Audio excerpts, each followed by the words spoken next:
What's up, you guys? We're talking UFC Mexico. You guys know what you're going to get with a card like this. You're going to get a lot of tough, exciting Mexican fighters scattered all throughout it, facing off against the rest of the world.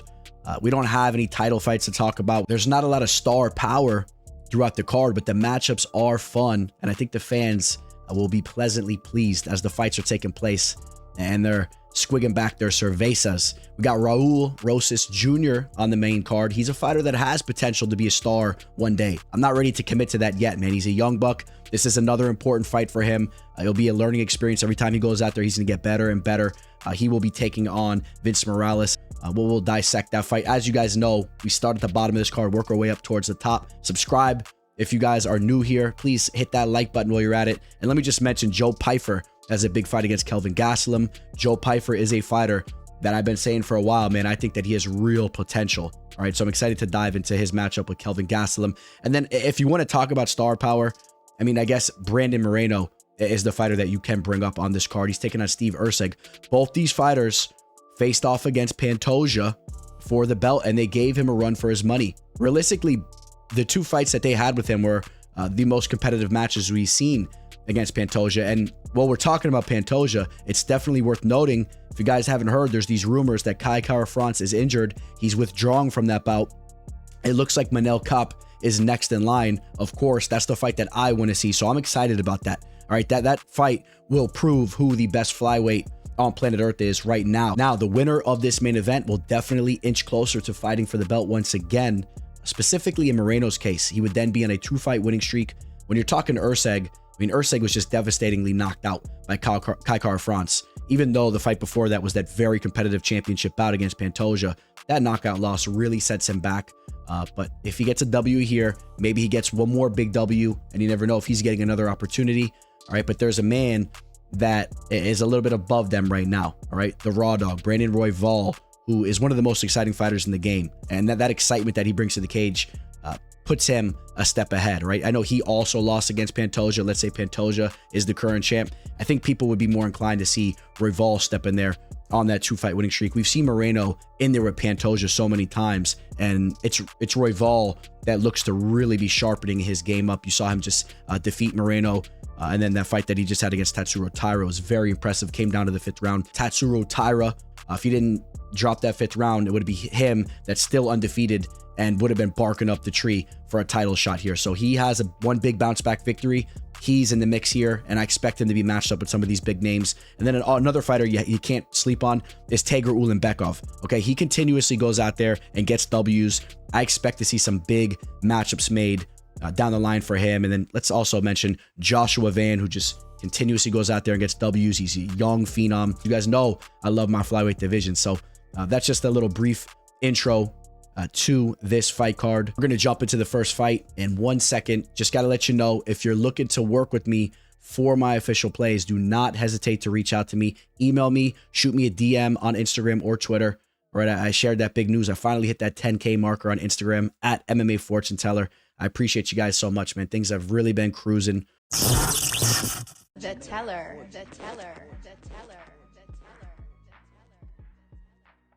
At lightweight, we got MarQuel Mederos taking on Austin Hubbard. Hubbard was initially supposed to be facing off with Daniel Zellhuber on this card. Zellhuber pulls out. Mederos technically takes this fight on short notice, but that's not really the case. He was already planning for a fight this month against Evan Elder. That fight was supposed to take place 2 weeks prior to the date of this match. I think Mederos will be more than ready to go. I just want to see Mederos get in there and handle some business and get some experience, man. This is a kid that I'm very high on. I think he has real promise. Unfortunately, a fight that was supposed to take place back in mid-2024 fell through for him, where he was supposed to be taking on Nazim Sadyakov. It's been over a year since that Landon Quinones fight took place, that UFC debut performance by him, where he looked pretty damn impressive. He outstruck Quinones. He had 4 minutes and 13 seconds of control time. Even though he didn't have an official takedown, he was 0 for 5 there, but he does show some grappling skills down in the mat. He's developing there, but it's his striking that is silky smooth, right? You think about the DWCS fight. Once again, I mean, that fight, that knockout that he landed on Isa Isakov, where he hit him with the knee, but it wasn't just that final strike that where he got the finish that was so impressive. It was really, he was completely outlanding him throughout that fight. And you see how poised he is, man. He'll switch stances a little bit. He's just very smooth with his striking. And I think that he's going to give a lot of fighters problems in this division, especially as his game fully rounds out. Okay, this is a legit prospect in my opinion. Austin Hubbard, you guys know the deal with Austin Hubbard, man. This guy, he's been around for a while. He's 33 years old. You could try to argue that he's in his prime right now, but I mean, you know what you're going to get from him. You break down tape on him, you're going to get that same exact fighter. He's decently well-rounded. Sometimes he'll bang it out a little bit more than he should. Even when he's outgunned, he'll kind of sit there and he'll trade with you, and you kind of see him landed on. You see him bloodied up often. I will say this. His last fight, he took a split decision L against Alexander Hernandez. I thought that he won that fight. I thought that Hernandez just lost that last fight against Kurt Holobaugh as well. So maybe I'm just an Alexander Hernandez hater, but I just don't think that he's as good as some people believe him to be. I really do. I think he's an overrated fighter, and I thought that he got away with murder there. I mean, shouldn't say that. It was a close one, okay? But I thought that Holobaugh deserved to take the first 2 rounds, all right? He was the fighter landing damage, but that's kind of Holobaugh's problem too, right? If you can't stuff takedowns, you put yourself in a predicament like that. The Mike Figlak victory was a big one for Hubbard. It was. He was a dog in that fight, and Mike Figlak is a fighter that some people are high on, okay? He does show potential. The Polish fighter, I believe, man. That kid is pretty slick there. So that was a good bounce back victory. The work that he did in the Ultimate Fighter was decent. Went to a split decision with Roosevelt Roberts. I mean, I'm not crazy about the level of competition. And there was a reason why he was cut by the UFC back then when he was taking L's against fighters like José Lecky and Vinc Pichel. Let's cut to the chase here. I think that we're going to see that continued growth from Mederos. And I think that this is a fight that should take place on the feet for an overwhelming amount of time, right? Out of 15 minutes, this fight might take place strictly on the feet. This may be a straight up kickboxing match. Austin will welcome those types of fights at times. And even when he's getting outgunned, it's like he'll still oblige you there. And I think that's going to play right into what Mederos does well. 6 of his 9 victories have come by way of KO. All right, he's a real knockout artist. I do believe that. I think he's a fighter that will continuously get finishes throughout his UFC career. But Austin has never been KO'd. He shows to be very durable. Even if you crack him up and he's all bloodied up, he's just going to kind of walk through it. And it's kind of hard for me to pick Mederos to get the KO. But, you know, every dog has his day. Hubbard's getting up there in age. And the fact that he's going to oblige him in that type of fight, I have this gut feeling that Mederos is going to land something big here and get Hubbard out of there. We're seeing opening lines come out with Mederos being around a -190 favorite. All right, so he's getting that respect put on his name right off the rip. And I think that line will continue to trend his way. I think that he can come in fight night around a -250 favorite, something like that, especially if we see him looking good, looking in shape for this fight.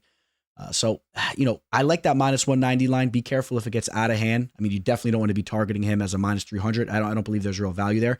As where the line is right now, I like Mederos really anywhere up to that -240 type of range. I think that he gets the job done. And as we jump into this next fight, I just want to give a quick shout out to my partners over at BetUS TV for all types of great sports content. You guys can go check them out. They're on Twitter, X. They call it X these days. But I just want to give a shout out to my partners over there, man. They got a great thing going on. All right, guys, we're going to drop down a weight class to the featherweight division.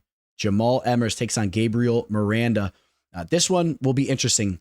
We're going to get to the line here in a second. Stick with me. Jamall Emmers, he's a fighter that really never lived up to the hype that he once had. I mean, he's a great fighter. He really is. Maybe I shouldn't say great. He's a good fighter, but he constantly has these mental miscues in the cage. We saw it once again against Nate Landwehr in his last fight. He was finished in the first round.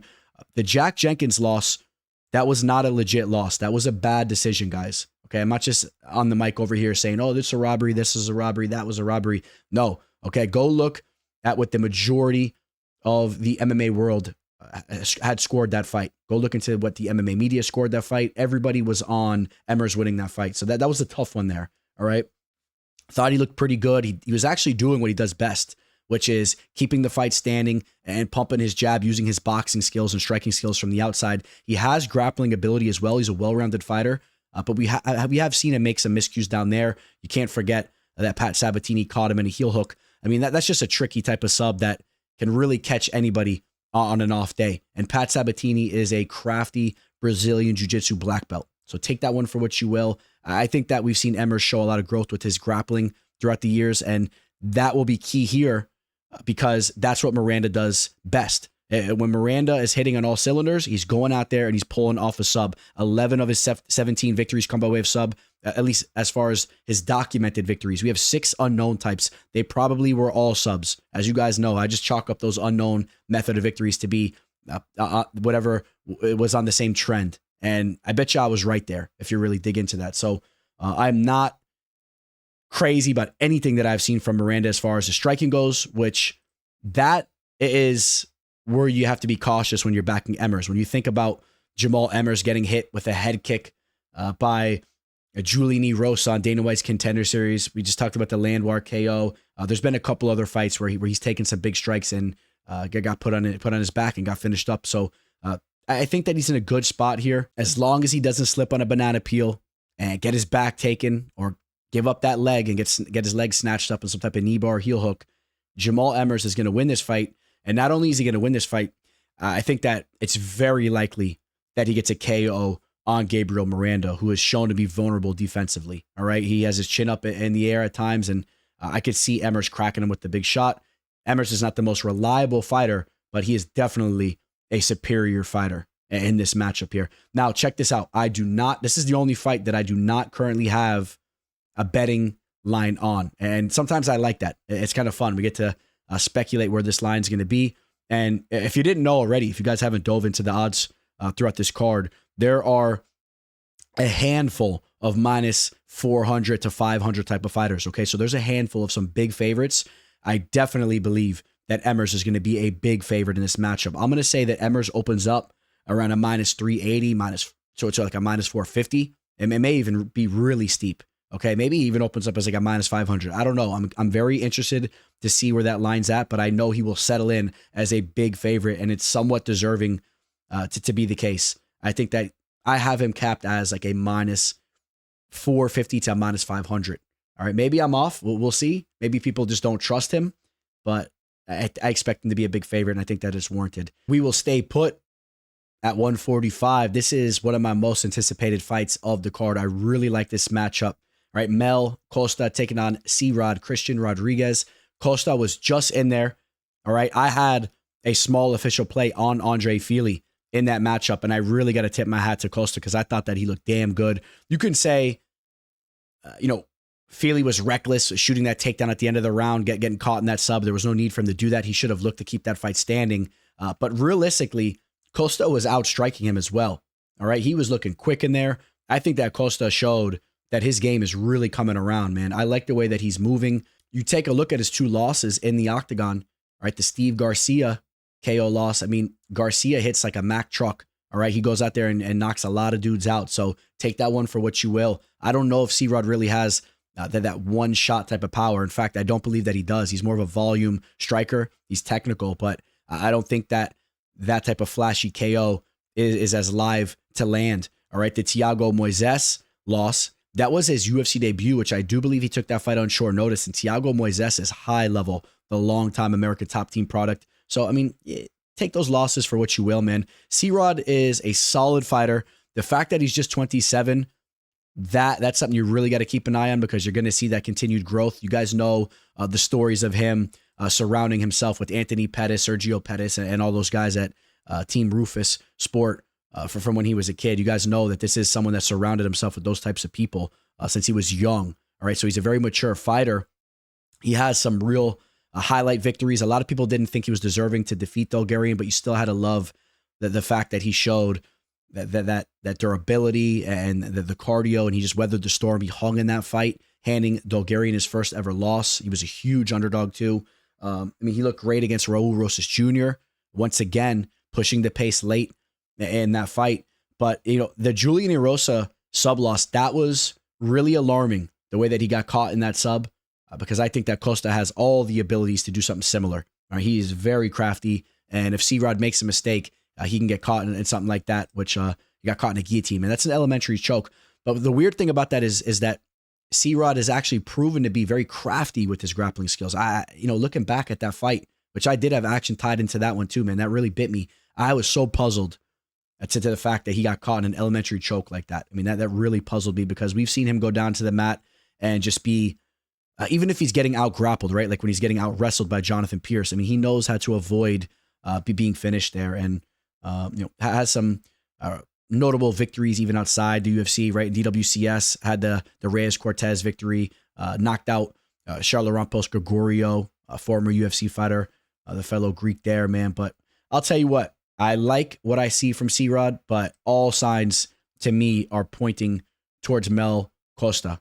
All right, he has a reach advantage here. That's going to be somewhere in the 3-inch range there. You could say he's a little taller. Maybe they're around the same height, but I expect him to have a little bit of a length advantage. I think he's going to be moving a little bit quicker. At times, C-Rod has issues kicking it in to that next gear quick enough in his fights. It takes him a while to start to get going. And I think that Costa is going to be right off the rip, smashing kicks, just moving a little bit quicker in there, snagging up that first round. He'll be live for the sub as well. And I like Costa's side here. If C-Rod were to go out there and really have an urgency from the moment this fight kicks off, I think that it would do him a service, but I just don't know if he's going to do that. I don't. And I feel more comfortable backing Costa. And I feel like it's funny. I was just looking to fade Costa against Feely, and now I'm buying in. It's one of those types of spots, man. Sometimes they have a fighter has a performance where you really start to recognize that they're growing as a fighter, and there's some potential there, and there's some promise, and that's what I see with Costa. What's interesting to me is Costa opens up as the dog. Right now, you're seeing him from that plus 130 to a plus 145 range. Okay, he is the handed dog here. People respect what C-Rod's about. They like that bounce back performance that he had against Austin Bashi. I don't put as much stock into it. I mean, I should, because I've been on record saying that Bashi is a legitimate prospect, but the way that fight played out, man, Austin Bashi gassed out. He had nothing left to give, and C-Rod was playing with him in the cage, right? And did what he should have did. I mean, I'll give him his credit, but I don't put as much stock into it. I think I was a little more off on being as high as I was in Bashi, and that was a tailor-made matchup for C-Rod. This one's a little different here. Give me the dog and Mel Costa. Now, this is an interesting one here. Vinc Pichel, at 42 years old, will be taking on Rafa García. García, he's a fighter that I've definitely pumped the brakes on as far as his potential goes. But yeah, the elephant in the room is the fact that Pichel is 42 years old. Doesn't have as much mileage on him as you would think, as he has just 18 pro fights. And he's been around for a long time, but he just has not averaged a lot of fights per year. When I think of Vinc, I mean, the first thing that comes to mind is some of the work that he did on The Ultimate Fighter. That's really where he carved his name out. But really, since that show, he just never stayed that active. I mean, he has some decent performances. You got to say that he's tough, all right? He's tough, and he looks to bring the fight. But one major deficiency that we've seen in his game is his takedown defense. We've seen fighters take advantage of him there. We've also seen him outstruck recognizable victories over Jim Miller, Austin Hubbard, Joaquim Silva, Roosevelt Roberts. I mean, these are recognizable names, but you're not really banging the table over those types of names. Let's be honest about it. And then other than that, you're not going to recognize pretty much anyone else. I mean, yes, us hardcore fans are going to know the names, but you guys know what I'm saying. And I don't put too much merit into the names of those guys. I mean, Anthony Njokuani, I guess you could bring that one up. The brother of Chidi Njokuani. Chidi just had a big win. I've been following Anthony from way back from the WEC days, a talented striker, but his game never really rounded all the way out. Garrett Whiteley, Damian Brown. I mean, like I said, I don't know. There's really not that big victory on his resume when you dive into it. And in a lot of his bigger fights where he was in there against a more recognizable name where he could have got that big W, it was his takedown defense that cost him. And you take a look at this number, man, his takedown defense somehow is at a 25% ratio. Okay, that's very low. All right. And you see it on tape here and there. And I think that Garcia, who is not the most polished wrestler, but still does show some flashes there. He's very physically strong. I think that Garcia can have success there. I could see Garcia getting in on his hips and getting him down. As far as the stand-up goes, I definitely think that it could play out closer there. But I'll circle right back to the age, man. 30 years old on Garcia compared to the 42 of Pichel. I just think that Garcia will have a little bit more tenacity and just have a little bit more gas in his tank. It's worth noting, Garcia only has one documented KO out of 16 victories. Pichel's only been finished there once, so even with him being 42, good luck. I'm banking on Garcia getting him out of there. You can kind of potentially push that to the side. This could be a fight that goes to the judges' scorecards. In fact, I do favor this fight to go to the judges' scorecards. And Pichel has a little bit of a size advantage. I want to note that as well. He has a 2-inch reach advantage. He's about 3 inches taller. If somehow Pichel freezes the clock and we see him look somewhat similar to what he's looked like in some of his more previous fights, if he still has a little bit left to give, I do believe that this is a fight that could play out closer than the odds say. We're going to get to the odds in 1 second, but just take a look at why I'm saying that. Garcia comes into this fight after being finished by Grant Dawson. If you want to run through his list of victories in the UFC, it's very low level. A very old Clay Guida, the Mahashate one. I'll probably put as much merit into that as any other. Jesse Ronson and Natan Levy, not high on those fighters. And he even has losses against fighters like Chris Grutzmacher. All right, so there's just a lot going on here. And I don't have a lot of trust in Garcia. All right, but I do lean towards his youth, the strength that he has, and just being a fresher fighter. But take a look at where this line is. I mean, I was about to ring off the bells for the potential trap alert. Okay, guys, just to let you guys know, I was about to start hitting the tin and start screaming here in the mic as a potential trap alert. Maybe I'll just give a little mild one. All right, guys, you want a little mild one? Let me give you a little mild one.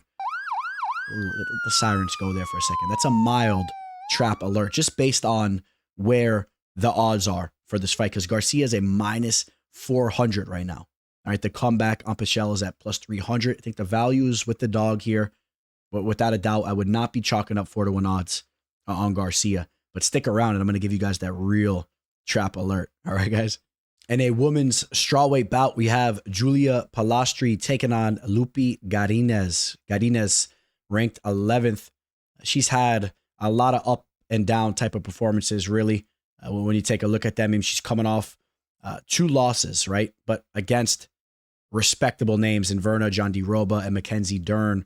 And those 2 fighters had a solid stylistic matchup against her wrestling, right? Having those high-level BJJ skills, like high-level BJJ skills. All right, so Lupi wasn't able to just rely on her wrestling there.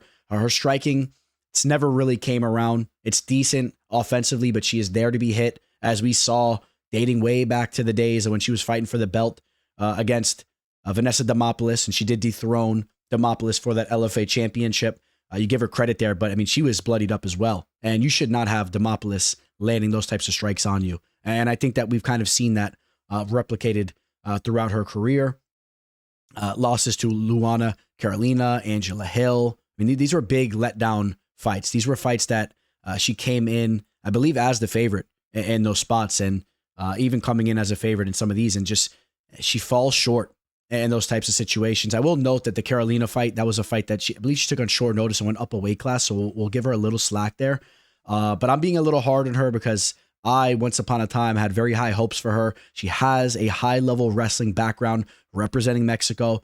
We take a look at Julia, who's just 27 years old. There's a lot of room for growth, and I think that she does have potential to put it all together, but there's some things going on here that could be a little bit of a problem for her in a matchup with Godinez, right? She's more of a freestyle type of fighter. She'll throw knees in the clinch. Her striking is really coming around, but she has shown in the past to have some deficiencies with her takedown defense, and her jiu-jitsu is by no means on the level of a Mackenzie Dern or John DeRoba. So if she goes down to her back, she could be in for a long night, all right? And we could run this all the way back to the Brenda Gottig fight. I know that she pulled off that submission eventually in the first round, but I don't like the way that fight kicked off right off the rip, as she fell down to her back, and a lower level fighter like Gottig's on top of her. And that fight took place just a couple years ago.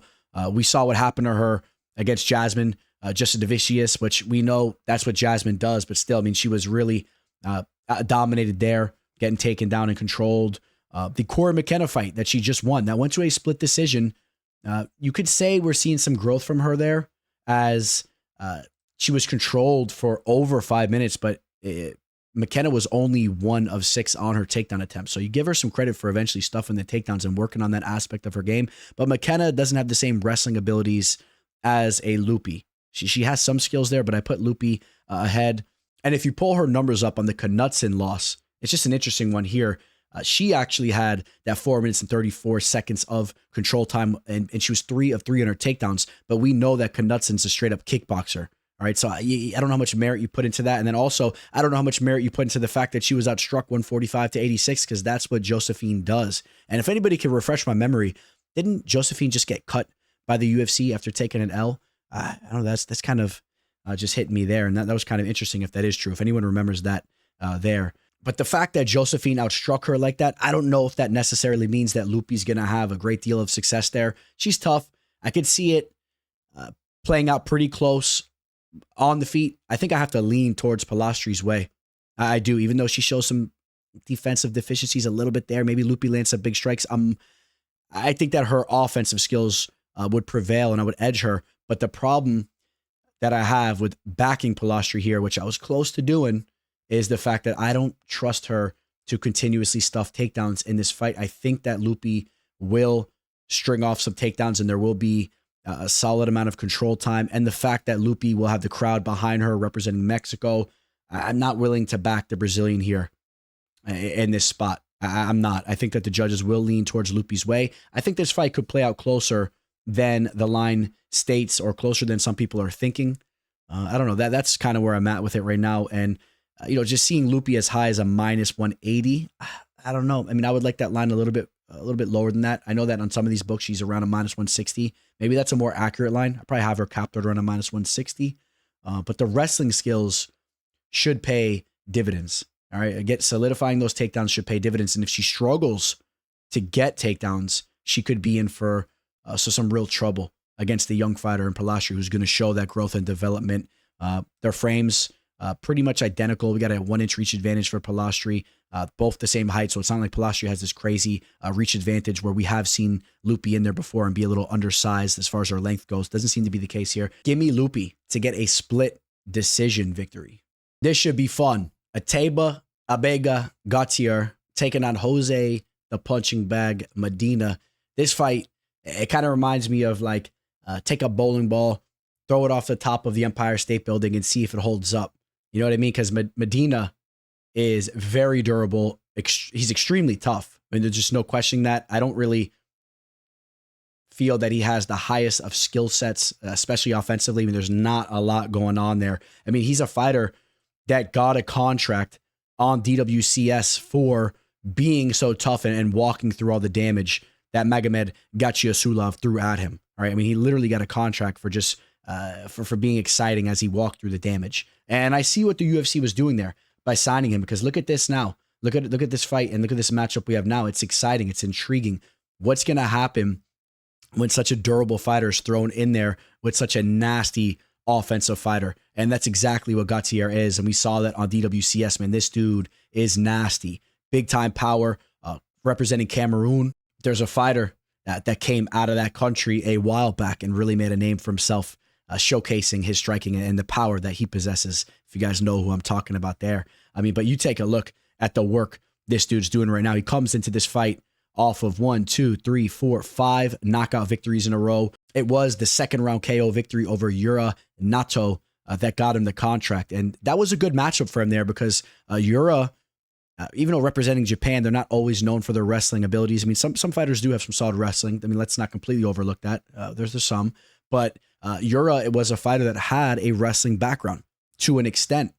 And we saw the development and growth from Ateba there. Okay, it wasn't an issue. He wasn't on his back. And going into that matchup, I know I definitely had my skepticism about the takedown defense of the African, for sure. Because when you run back the tape, even against Joe Louis, you got to love that name, Joe Louis Lau. You go pull that full fight up on YouTube. I mean, he absolutely butchered him up and finished him. It was nasty. When they were announcing the winner, you're taking a look at Joe Louis there. Now he's on the camera and he's just sitting there with these glossy eyes. I mean, it was pretty eerie, if you guys know what I'm saying, if you guys saw that. But early on in that fight, as soon as that fight started, Joe Louis went out there and kind of solidified the takedown. And Joe Louis is like a Taekwondo fighter. All right. And that fight took place back in 2023. I mean, at the end of the day, he went out there and got the knockout victory, but you had to have some question marks about the takedown defense of this nasty striker who really doesn't have any grappling background. And you see it developing and growing. We saw that with a fighter like Francis Ngannou right? You saw the grappling skills start to come in. When you have such a freak athlete like this man is, I mean, he is a real freak. Look at the physique of this dude, all right? This is the middleweight division we're talking about here. I mean, there's real potential with this dude. All right, guys, I think we all know that. There's some serious potential. We could be talking about Ateba in 3-4 years as the champion of the world. You never know. I mean, you really never know, man. There's some physical abilities here, all right? But he obviously has to round out his overall skill set. I mean, this is, I don't want to say, should I say layup? This is somewhat of a layup matchup. I think the UFC knows exactly what they're doing here. I don't think that Medina is going to be able to pose enough of a threat with his grappling and takedown abilities. Now, here's the asterisk that you throw in here if you want to play devil's advocate, okay? The fact that Medina is so durable, like we saw against Reese and Gautier, if the fact that he's so durable, if he's able to weather the storm enough that he kind of gasses the African out a little bit, and it's one of those types of fights that's just like another early learning experience for Ateba, and he already has 1 loss in his first 7 fights. That's how Medina can get his hand raised. If we see Gautier just gassed out and just he blows his load looking for that KO, and then he's a fish out of water. He's like, oh, what's going on here? I hit this dude with everything but the kitchen sink. He's not out of there. That's how Medina can potentially take this fight over. All right, but even then, his offensive skills are so low level. I think he has to get on top of Gautier down on the mat and put him in a vulnerable situation there. He has 2 subs. I don't know, but maybe he can get in a ground and pound type of situation. It's not out of the realm. I mean, this is the fight game, boys. You know, we've seen some crazy stuff take place, but I'm leaning towards seeing that continued growth from Ateba here and seeing Ateba actually be the first man to ever get a knockout stoppage on Medina. I think that we see Medina hurt in this fight. I mean, I think he'll take a lot of damage and he'll look to try to hang in there, but eventually it may get to the point where the ref just steps in, and it's like a standing KO against the cage. That's what I'm calling here in this spot. And we take a look at the betting odds, maybe a little bit too steep. Another line to talk about on this card where you have a huge favorite. Ateba is almost as high as a -600. He's a -575. And the thing that you have to be cautious with a line like this is that the physical traits are there. We see all these raw abilities from him, and we understand he'll have that striking advantage, but he's not proven enough yet to really be backing at a line like that. I mean, if you really want to have action tied up in this fight and you want to root on the African here, I mean, you could try to mix it up in a parlay, man, but just don't be shocked if you see something take place. Not exactly, but what did we just see with Mousasa? Okay, we just saw Mousasa, the other raw talent, right? It's a knockout artist and has all these physical traits. We saw him just get the upset just happen against him in a massive way. He was a huge favorite, and we saw the upset happen there. All right, I guess Mousasa. So it could definitely happen here. It's not out of the realm. That line's too high for my liking, but give me Ateba to get that KO. Of course, we have the flyweight headliner. Got another flyweight bout taking place on the card. Edgar Cháirez taking on CJ Vergara. Edgar Cháirez is a fighter that you guys heard me praise throughout the last couple of years. I really like what I see from him. I don't know if he's ever going to take himself towards the top of this division, but I definitely think it's possible that he gets a number next to his name and in the near future or so. You know, it has to start here. He needs to get a victory over Vergara here. But I love the fact that Cháirez has striking abilities to go along with a solid grappling and submission skill set. You take a look at his 11 victories, 7 of them come by way of sub. He knows what he's doing down there. He's very game. He's tough. On the other hand, Vergara, he's a crafty fighter that has overperformed at times. I think he has some slick boxing, but we've seen him taking some tough L's as of recently. He was just finished in the first round against the new phenom in this division, Timirov. Took an L against Asu Amabayev. We know that's a high-level fighter there. So even the Tatsuro Taira loss, I mean, that's another high-level fighter. Okay, so it's hard to gauge his losses. Ode Osborne handed him an L in his UFC debut. Ode, up and down type of performances. You take a look at the W's that he has going on. Clidson Rodriguez, Daniel Lacerda, Vinicius Salvador. A lot of fighters that at times show to be fun to watch, but I'm not really high in any of those names. I mean, time will tell with some of them. Some of them are still young, but none of those really stand out to me, especially in comparison to a fighter like Edgar Cháirez, who I believe is a little bit more proven. I do. I think he's the more well-rounded fighter. Yeah, it's not out of the realm that Vergara can hang in this fight, especially if they're throwing down, if they're kickboxing on the feet. We've seen Cháirez be landed on a little bit above average. Although the numbers are skewed because you take a look at the 5.21 strikes that are landed on him compared to him just landing 3.45. I mean, he was just in a fight with Joshua Van. All right. You get matched up with Joshua Van, you have a fight with Van, he's going to alter your numbers because the pace that he pushes, man, I always tip my hat to Van. I really like the work that he does. And so those numbers are a little skewed. And let's not act like we haven't seen Vergara tagged up too. He's being landed on at 4.74, even though he shows to be more active offensively. But I don't think the numbers really sum up exactly how that fight would play out. Cháirez is a little bit more measured with his strikes. He's a little bit more of a sniper. Vergara will come out with his boxing. He'll be aggressive. He'll throw from out east and west. He'll look to land on you. I mean, he can put you out, but 7 knockouts out of 12 victories. He definitely can put you out. But we've never seen Cháirez finish via strikes. We've seen, of course, Vergara finished once before in his last fight against Timirov. All in all, I like Cháirez here. I just think that Cháirez is a little bit more polished all around. Having the crowd behind you in a high-paced fight could really pay dividends, right? Because every strike that he lands, you have the crowd roaring behind it. It really can play a factor in this matchup. This fight kind of stood out to me as being a fight where we see the crowd have an influence. And not to say that Cháirez still doesn't do enough to win the fight, but if it plays out closely, just that crowd advantage could really help Cháirez here. And the point I bring that up is because we take a look at the betting odds. This is another fight where you have a pretty heavy favorite, man. All right. I know some of you guys don't want to hear this, but I mean, a minus 265 on Cháirez. Okay. That's a high line. All right. If you don't understand that, I mean, that's a high line. You're really paying a tax there if you want to target Cháirez. I mean, what are you going to do if you attack that on a straight money line type of play? You got to throw $265 to win 100. I mean, do I have to spell that out for you guys? I mean, you want to mix this up in a parlay, you got to be careful throwing those parlays together. One of those will tend to bust on you. So, I mean, the line, I'm not crazy about it. I think Vergara is a little bit more game than he gets credit for. So the value is on the dog here. In my opinion, I would hope to see that Cháirez line dip back down because I do like Cháirez, but that's just too much of a reach for my liking. Give me Cháirez to win a decision here. Okay, he is live to land a KO or a sub. I mean, just because the fact that we saw Vergara hurt standing in his last fight and he's been sub before, Cháirez is dangerous there. I think that Cháirez can potentially land a finish, but I'm leaning towards this fight making it to the final bell and playing out somewhat close. Potential trap alert. Potential trap alert. Potential trap alert. Here we go, boys. You guys know we got the new segment rolling. The potential trap alert bell has rung off. And you guys know who it's in regards to. Raul Rosas Jr., who is coming into this fight as a big-time favorite. He's just 20 years old. He's had some up and down performances since joining the UFC. More so ups as of recently. He's on a 3-fight winning streak since taking that L to C-Rod. Take a look at the names here, though. Terrence Mitchell, not a UFC caliber fighter. Ricky Turcios, let's not forget. I do believe that Turcios took that first round before eventually being subbed, and Turcios. And then he just had a victory over Kuling Ayori, who I'm not that high on. Okay. Now, Vince Morales is another fighter that I haven't really been that high on throughout the years, even dating back to his initial stint in the UFC. But I got to give credit where credit's due, man. He's shown to make some improvements. He's a very tough dude. I did just fade him in his last fight against Elijah Smith, so we made some money there.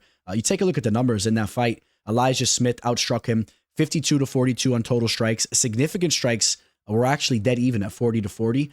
And Vince Morales had success with his grappling. He was 2 of 4 on his own takedown attempts with 3 minutes and 7 seconds of control time. He actually had a little bit more control time than Elijah Smith. Elijah Smith was 3 of 4 on his takedown attempts. And you saw Vince Morales attacking with the subs. He had 3 submission attacks there, 2 reversals. He definitely lost the fight. And I was very happy with the target there. We cashed in a major way, especially as that line dipped down. We caught Elijah Smith at great odds. I mean, I was happy with it. But I'm high on Elijah Smith. I think he's a young stud. But I thought that Vince Morales had a good showing of himself. That's the point that I'm making there. The Taylor Lapilus fight, I mean, Lapilus is an underrated, good fighter. So take that for what you will. And that was his return fight back to the UFC. So he's 0-2 in this return stint. He went to the regional scene after departing and really had a lot of success. All right, he went on a 1, 2, 3, 4, 5 fight winning streak with a lot of finishes, 4 or 5 finishes in those fights. defeating Hunter Azure, former UFC fighter there too. You take a look at the fighters that were defeating him back in 2022 before he got cut. Miles Johns, Jonathan Martinez, Chris Gutierrez. I mean, these are somewhat respectable fighters. And you could really, we could talk about a lot of these fights. I mean, he actually debuted on DWCS back in 2018. I believe that was the first season.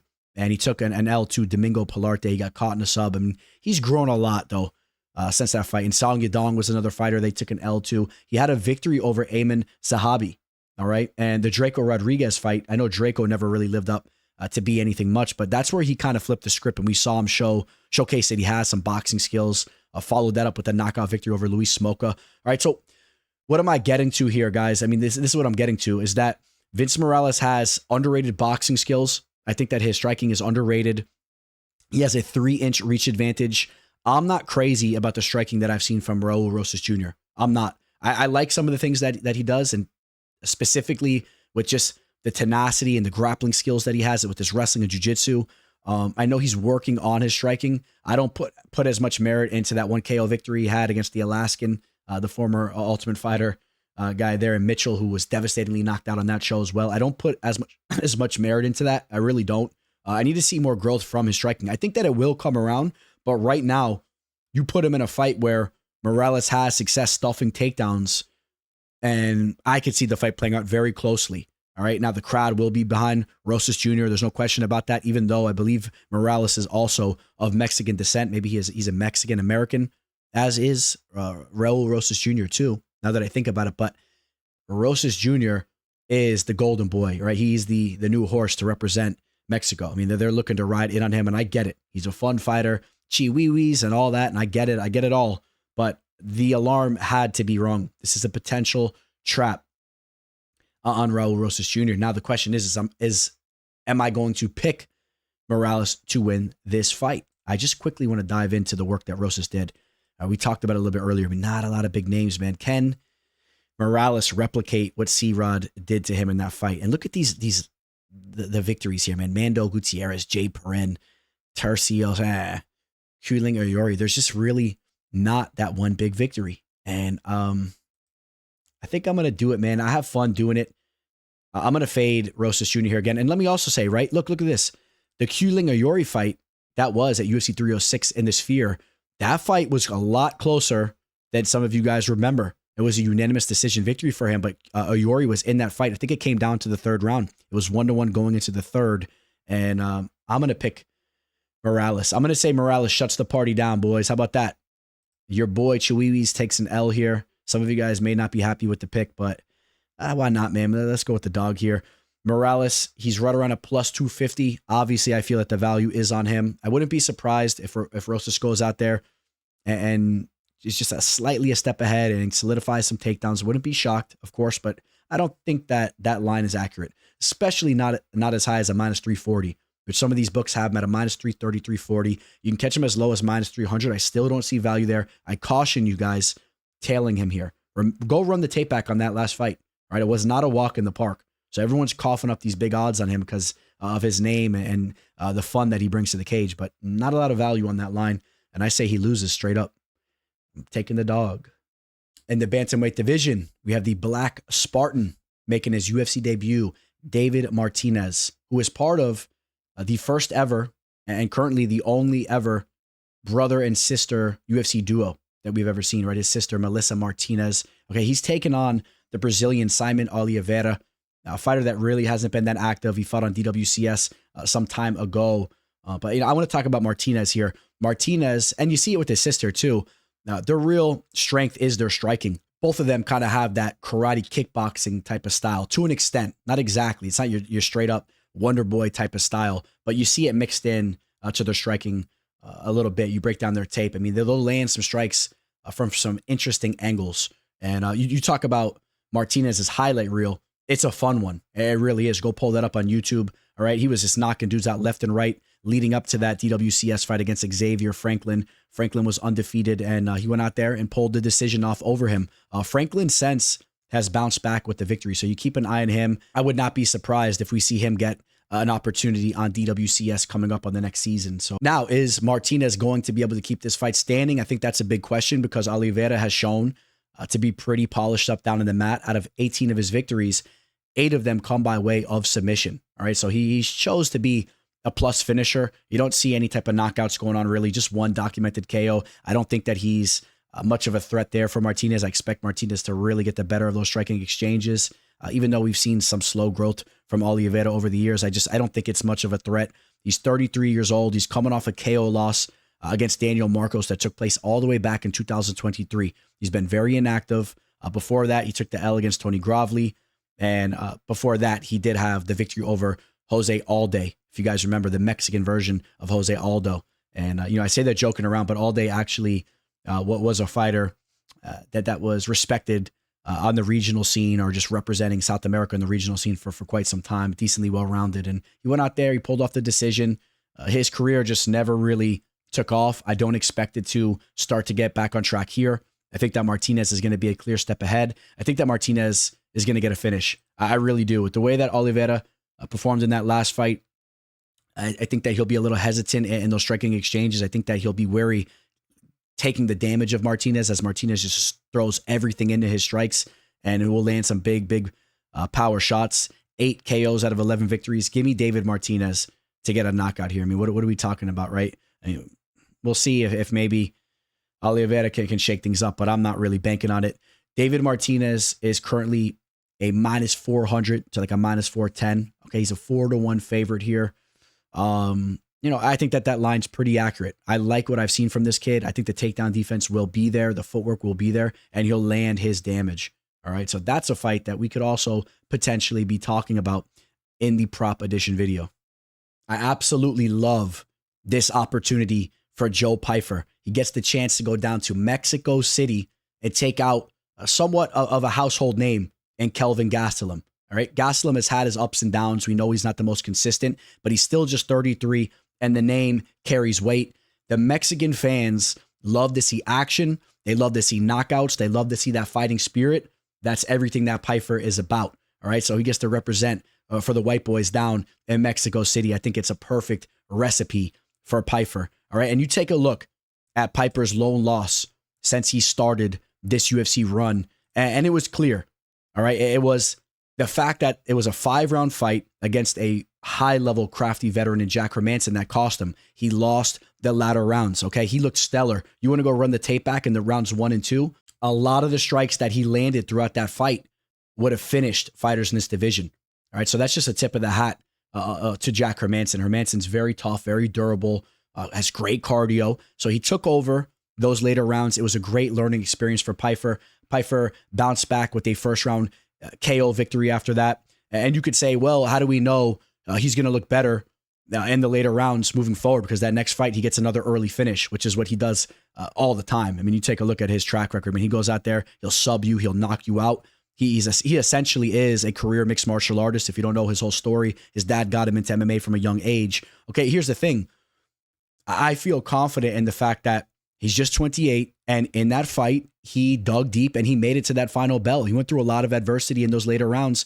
You just have to feel that when it goes there, he will be more prepared, okay, having done that 25-minute war. And guess what? This isn't a 5-round fight anyway. This is a 3-rounder here, okay? And Gastelum is a fighter, like we said, ups and downs, but I mean, I'm not really too worried about his conditioning and him pushing late in the fight, okay? He's a fighter that's very lackluster and just kind of goes with the flow. This is a stylistically bad matchup for Gastelum. Gastelum has never been KO'd. Okay, but Pyfer is a bona fide knockout artist, man. 9 KOs out of his 13 victories. The dude is a moose.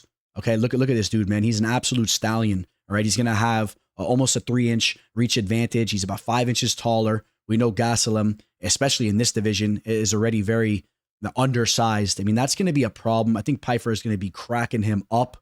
And I don't know what Gastelum's going to do. I think really the only way Gastelum can get this fight is if he lands that one-shot snipe countering Pyfer if Pyfer gets a little bit overzealous in there. And we know Gastelum does carry power, but I just don't see him being able to replicate something similar to what he did against D-Rod going to the wrestling, which we saw that in his last fight, right? He was 4-4 in his takedowns with 2 minutes and 47 seconds of control time, but it was paramount to him getting his hand raised in that fight because he was landed on as well. D-Rod outstruck him 132 to 123. All right. And a big tip of the hat to D-Rod. D-Rod has a big fight coming up. My boy Sasha's out getting in that work with him. All right. They're out training in the snow and whatnot. I talk to Sasha often, so I know that D-Rod will be prepared for his fight coming up upon Zanibio. And I'll talk about, being in contact with these fighters. Right before I started filming this, I was in talks with the team of Pyfer and Brady, right? Brady has a huge fight taking place the week prior to this fight card, but as I'm filming this, that fight is about to take place, and I just spoke with Brady and Pyfer's team, and they're out in London, and they're preparing for a big night there. We'll see how that goes. That'll be fun for you guys. You guys now hearing this, the results, and we'll see how the team did, but I know they're getting it in. And speaking of Sean Brady had that submission victory over Gastelum, which was one of the fights that led him to get this the big opportunity against Edwards. And the team has prepared for Gastelum before and has had great success. And I just feel, and of course, note that fight took place in the welterweight division. Now he's coming up, and I have a great deal of respect for Brady, but you have to believe, I believe, that Pyfer is the more dangerous fighter right now. All right. Brady is stellar, dude. Excellent grappling skills. The striking's coming around. But Pyfer, I mean, he is very well-rounded. He could sub you. He could knock you out. Just 3 subs, but trust me, he's been training jiu-jitsu from a young age. You see that he's still very active in the Brazilian jiu-jitsu world. And he's a much bigger fighter. He's just a huge dude. So you have to believe that Pyfer is just even a bigger threat to Gastelum here. And what else do you guys want me to say, man? I'm on Pyfer to get a finish in this fight. How about that? I say he gets the finish. And I'm going to say he gets a knockout. I'm going to say he's the first man to ever get a knockout over Gastelum. Maybe he hurts him and he subs him. He's going to get a finish, though. I'm calling the finish. And Joe Pyfer right now is a massive favorite. Womp, womp, womp. We take a look at that line. He is as high as a minus 590, right around a 550 to a 590. So, we would have liked to have gotten a better line on this fight, and that's not going to be the case. You could potentially mix it up in a parlay. Maybe some people will start to throw some action on Gastelum just based off where the line is, but even then, I don't really see it. I think people are going to have a hard time backing Gastelum. Give me Pyfer to get that finish. Here we go. We got Lazy Boy Rodriguez taking on Kevin Borjas. If anybody wants to shed some light on why Lazy Boy is becoming such a star down in Mexico, and I don't mean that in a disrespectful way, but if anyone has some insight to why they have all gravitated towards him, because I don't really get it. I kind of look at him, it's slowly starting to change, but I always looked at him just as that fighter that took that L on Dana White's Contender Series back in the day, although he was very young, just 21 at the time. I took an L against Jerome Rivera, and Jerome Rivera then went on to have one of the worst UFC careers you could imagine. I think he went like just 0-4 and got knocked out in every single one of those fights. And I understand that Lazy Boy was young and he since went back and strung off a bunch of victories, eventually getting another opportunity to fight in the UFC. But it's like he was already a huge star leading up to that return fight against Denis Bendar, where he pulled off the second round rear naked choke and then had that crazy fight with Ode Osborne. I thought that he lost that fight. You guys can let me know what you think there. I thought that Ode won that fight. Ode hurt him really bad in the first, almost finished the fight. It ended up being an absolute war. But it really was just Lazy Boy pushing these sloppy takedown attempts and getting that control time, which he had 9 minutes and 14 seconds of control time. You look at the total strikes. I mean, a lot of them were ground strikes. They were not really that impactful. A couple here and there. But then Ode actually kind of put it together in the third round. Close fight, great fight. If you guys remember at the Sphere, I mean, that was a fun one. I didn't really have a dog in it. I'm just giving it to you guys how I thought it went. I thought that Ode deserved to get his hand raised. And I remember just kind of being puzzled at some of these scorecards, 29-27, 29-27, and it was 29-28 for Lazy Boy. So I don't know. If anyone wants to shed some light on what I'm talking about, meet me in the comment section. And is he a rapper? Does he do some type of music? Does he do something that leads him to get all this following? Because you don't just typically see a fighter get so much of a following based off the fight production. And he has a huge following on IG. I think he's somewhere up in the millions. But to this matchup here, I want to talk about Borjas a little bit. He's just 27, all right? So you're going to see growth from him. He's really been getting thrown in there with some high-level fighters, relatively, right? Joshua Van, I'm very high on Van as a youngster, and Van can go out there right now and really outland anybody in this division. I mean, the work rate's crazy. That fight went to a decision. That was a fight that he was outlanded 165 to 78 on the total strikes. All right. And Van was also 2 of 4 on takedowns. He had a minute of control time. All in all, though, I will say Borjas is showing some development with his takedown defense and grappling, which is important in a matchup like this. We saw him against Victor Diaz, the American Top Team product, who is a fighter that relies heavily on getting takedowns and using his jiu-jitsu skills. We saw Borjas have success stuffing those takedowns and then using his striking. All right. And Diaz, after that loss, goes out, gets a big submission victory. I remember looking at that saying, oh man, maybe Borjas is pretty legit because Diaz seems to be the real deal. But then Diaz goes out there and then takes a suspect loss in his last fight. Take that into consideration. But back to these losses here, Alessandro Costa is a fighter that's also showing to be pretty damn talented. All right. So he's in there with fighters that you don't want to completely overlook. All right. And it is Lazy Boy on the level of a Van or a Costa.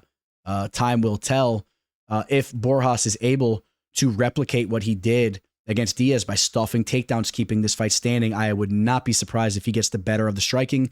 I'm not super high on what I've seen from Lazy Boy there, although I like his toughness. I like the way he marches forward, and he will look to land his strikes and march through what you throw at him. I like his toughness, but I think that Borjas could potentially be a little sharper with the striking, potentially. All right, maybe Borjas could drop Lazy Boy like Ode Osborne was able to do against him. I mean, these are things you have to think about. But where I'm at with this is I wanted to back Borjas here and have another dog to tail as my pick, just to kind of follow up on the fun that we had in that Ode fight against him. I was rooting for Ode in that matchup. I believe I picked Ode to win, and wasn't an official play, but just I wanted my pick to win, and it was an exciting fight. So I feel a little bit invested in fading Lazy Boy here. But here's the problem. You guys know I always have to give it to you straight, and especially where this line is, I just feel more comfortable backing Lazy Boy. This fight's taking place in Mexico City. The judging was suspect the last time he had a fight out there. If this fight plays out any type of way where it's close, if it's relatively close in any type of way, all right, I feel strongly that the judges are going to lean towards Lazy Boy's way. The crowd is going to go crazy every strike that he lands. If he gets a takedown, even if he's not landing any damage, if he's just barely getting his arms out of the grasp of Borjas' guard and just does any type of pitter patter, crowd's going to be going crazy. I think the judges may be scared to score the fight the other way. And I think that with a line on Lazy Boy around -140, -135, I think the value's even on his line. How about that? So specifically based on the fact that this fight is taking place in Mexico City, this is the one where I'm calling the judges to play a factor in this fight. And it's not out of the realm that Lazy Boy still can't have success and actually rightfully win this fight. And he has some grappling skills. He's tough. We saw the toughness, taking that damage that he took on early in that last fight and to push through it. You gotta give him some credit too. I will give him credit there. But if it wasn't taking place in Mexico City, I probably would be siding with Borjas here. But this is a fight where you take the hometown dude and Sleepy Boy. Hey, you guys, I want to quickly thank you for all the support you've given me. It means a lot to me. Just side note, if anyone wants to work with me for my official plays, do not hesitate to reach out to me. I'll give you further details there. And if you're looking to sign up to a new sportsbook, reach out to me. Let me give you some further details there where I will also give you an additional gift. Appreciate you guys. This one right here, boys, this fight right here is going to be a banger. Drew Dober taking on Manuel Torres. Both these fighters bring the fight. They look to take your head off. About half of both of their victories, when you take into consideration fights that were documented or whatnot, about half of them come by way of KO. All right, when they're getting their hand raised, half the time they're teeing off and getting a knockout on their opponent. All right, and I expect that to be exactly how this fight plays off. I expect them to trade heavy. If we see one fighter look to mix things up and change levels, I would expect it to be Manuel Torres. He is shown to have a little bit of a submission arsenal. As of recently, 5 submission victories and a little bit lesser amount of fights than Dober. I know Dober also has 5 subs as well, but you take a look at the Chris Duncan victory. That was actually his last win before the Bahamondes fight. He had that rear naked choke, so he showed some development there. Duncan actually has decent grappling too, so you could be a little bit cautious that Torres can look to use some grappling, especially when you think of the Dober versus Moicano fight, where Moicano really controlled him down on the mat. But the way I look at it is that Moicano is a very high-level BJJ player, right? A Brazilian Jiu-Jitsu black belt who has had a lot of success getting takedowns and controlling fighters down there. All right, so I don't think that Manuel Torres is quite on the level of a Moicano at this point in time. So I will lean a little bit more towards having faith and confidence in Dober to stuff some takedowns, even if he's taken down once or twice, maybe work back up to his feet and get this fight back to a striking affair. And also just mixing in the factor of Torres wanting to put on a show for his people. All right. I think that there's also the factor there. I mean, he has confidence in his own striking, so we can easily see this fight be a war there. And you look at some of the work that Dober has done throughout the years. I mean, just take a quick look. All right, well, the loss to Gene Silva, I mean, Gene Silva's knocking everybody out, so take that for what you will. And that was a cut, a TKO stoppage on a cut. The Moicano fight was the grappling, but take a look at some of these knockout victories. All right, yeah, and I know Frevola also caught him. Dober can be caught at times, but look at what happens when he's catching you.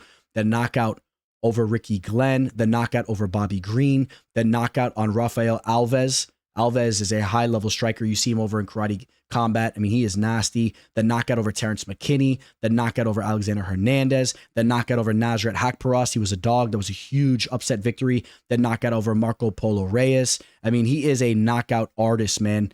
Even dating back to the Joshua Berkman fight. A lot of respect for Berkman.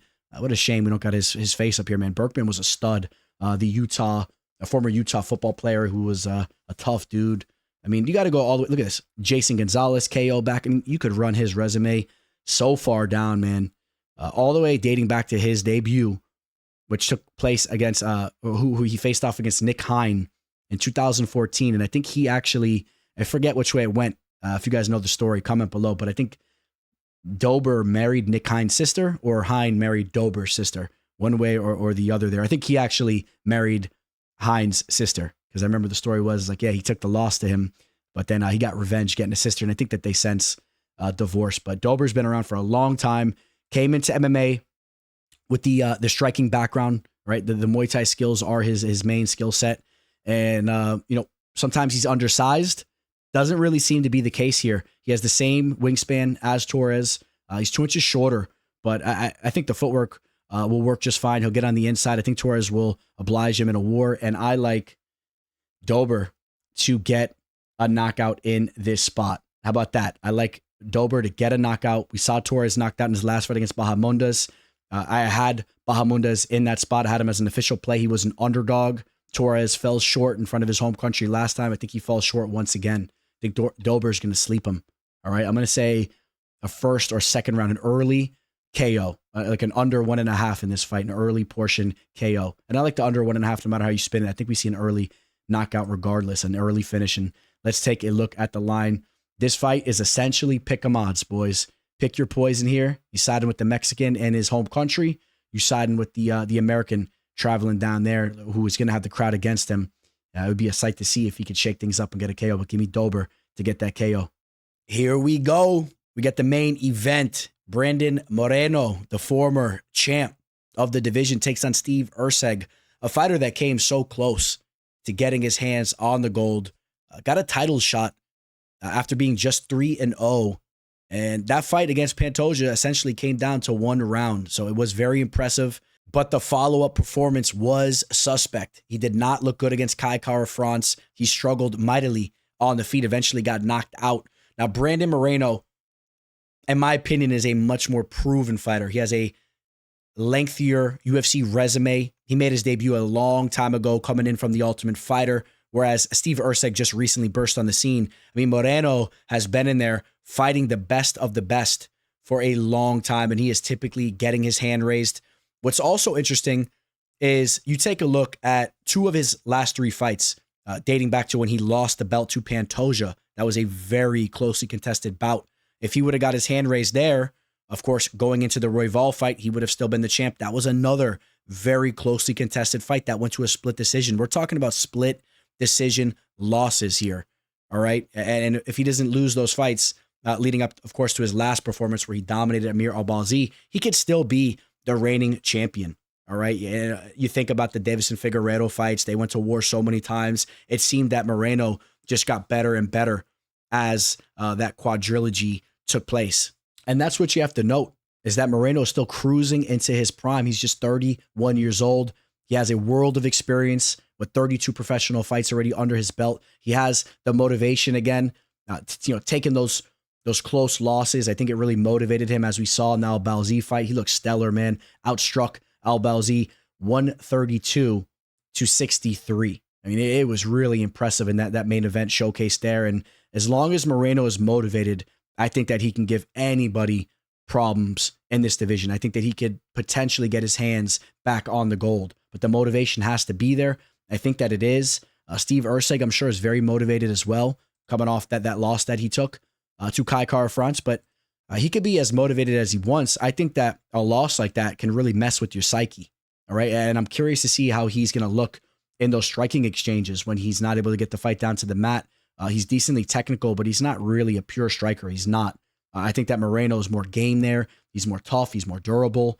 And I just wonder how Erceg is going to look when he gets landed on heavily. If he starts to be timid and starts to take a back step, I favor Moreno to get the better of those exchanges. And even though he's shown offensive promise there, you think of the Matt Schnell KO. I mean, he does show that he can go out there and KO you, but I just think that Moreno it has a longer track record and is proven to be a more dynamic striker. Even if he's not hitting you with that one flash KO, which he only has 5 out of all of his victories, he can piece you up. He can out-volume you. I mean, Erceg only has 2 KOs out of his 12 victories, so let's not act like he's this big fight finisher. And Moreno's never been KO'd, so you have to have a lot more faith and trust in Moreno as far as the stand-up goes. You have to, with Erceg coming in off that KO loss. Now, Erceg has shown to be very crafty with his jiu-jitsu, for sure. 6 submission victories out of his 12 victories. Half of them come by way of sub. Moreno has only been subbed once before, and that was the second fight with Pantoja. He got caught in a rear naked choke. And no, actually, excuse me, it might have been the first fight on The Ultimate Fighter, if I remember correctly. They fought 3 times, which makes the case for Moreno to get another opportunity against him pretty tough. Moreno definitely should be rooting for Pantoja to lose to Manel Kape if that's the fight that's going to happen there. But I mean, losing to Pantoja like that back then, it doesn't really mean a lot to me. He's never been subbed. Besides that, I don't know if Erceg is going to be able to find a finish down there. If we see a finish in this fight, I think that it's going to be Moreno landing a TKO on Erceg, maybe a flash KO or a TKO, but we see Erceg start to struggle with his chin and just kind of wilt in there. That's my most favorable way I see the fight being finished. If it goes to the judges' scorecards, Moreno with the hometown edge, forget about it. The crowd's going to be going crazy. He's probably going to come out with the Mexican headband wrapped around his head. Crowd's going to be going absolutely bonkers. If Erceg is going to sneak off a decision here, he is really going to have to shake things up with landing some damaging strikes or just pushing the pace and the volume like we haven't seen before. And I think it's just going to be hard to do because Moreno always shows to be game and he'll hang right in there. Even when you take a look at some of his losses, man, he's hanging right in there, trading with you.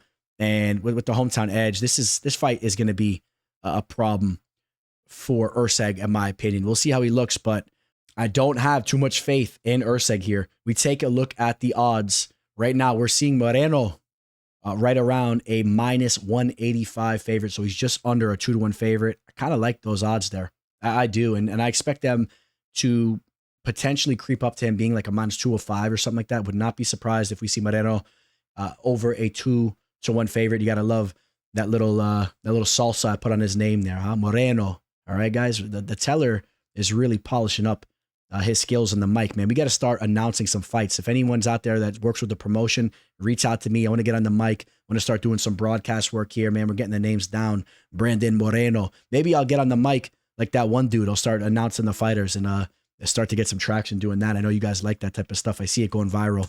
All right, guys. But on a serious note, I have Brandon Moreno to win this fight. I'm going to say, oh, man, I'm going to say he gets a stoppage, boys. I'm going to say he gets a TKO stoppage. 25 minutes to do it. I'm going to say he gets a stoppage. But regardless, he gets his hand raised one way or another. All right, guys, that's going to wrap up UFC Mexico. I appreciate you guys for tuning in and hanging out with me as long as you guys have. Please smash that like button if you haven't already. And as always, I like to leave you guys with some parting words. Not going to go too deep here. I haven't even thought about what I'm going to say. I like to just sometimes wing it. I guess, something that just kind of popped in my mind as we're creeping up to spring and summer. I love the fact that the sun is staying up a lot later, man. I love getting out and getting that sun on my skin. I think it's very healthy for you.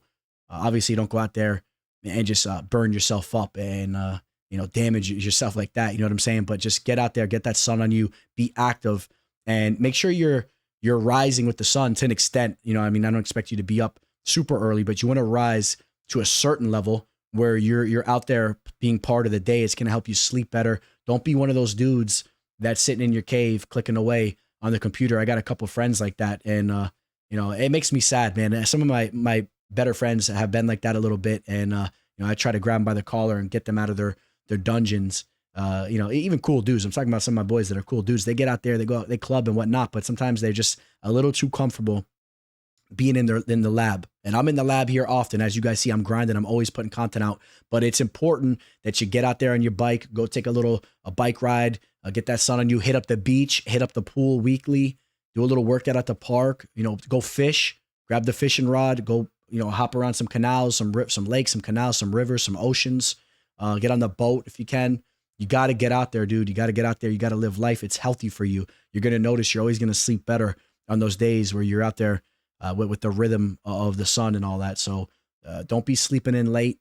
Obviously, I'm up there in age these days, so I have a lot of experience. And I've been through little times where I would sleep in or just be on like a different time clock, clubbing and partying late, sleeping in. It's not healthy, man. You're gonna feel like crap. So we talk about what you put in your body, what you eat, but that's also something that you have to consider. What you got to consider what you're doing there. And for all of you guys that put too much time in on the video games, pump the brakes on that too. I know you don't want to hear it, but you gotta. All right, guys, signing out. Teller. The teller. The teller. The teller.